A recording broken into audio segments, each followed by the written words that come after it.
What's the impact that you want to have on the world? It goes back to that line that I wrote on that sheet of paper when I was 18 and starting this mission. I want to inspire people to believe in what's possible. And there's this one story that I came across during my research that really stuck with me.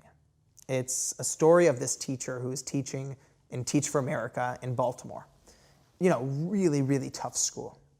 And young teacher, you know, full of hope, and she's dealing with these elementary school kids, I think maybe second grade, third grade, and she realizes just how hard of a situation they're all in.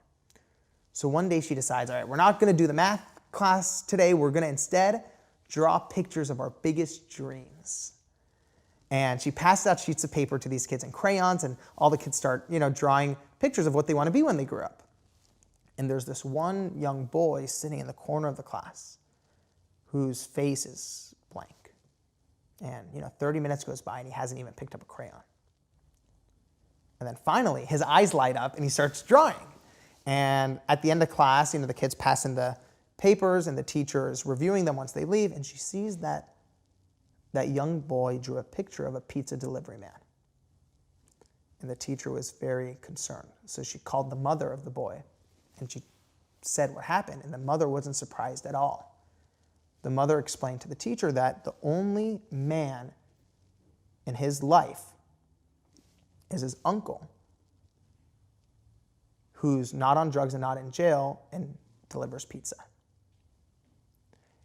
And what that story showed me is that young people will always look up and reach for the highest branch they see as possible. And it's not their fault what branches they see, because they'll always reach for the highest branch. Whether it's up to parents, whether it's up to schools or society at large, and it's a reason I love impact theory so much, because in many ways what you're doing is you're illuminating branches for people. You're changing what they believe is possible. And what I've learned is that when you change what someone believes is possible, you change what becomes possible. And that's the impact I'd like to have.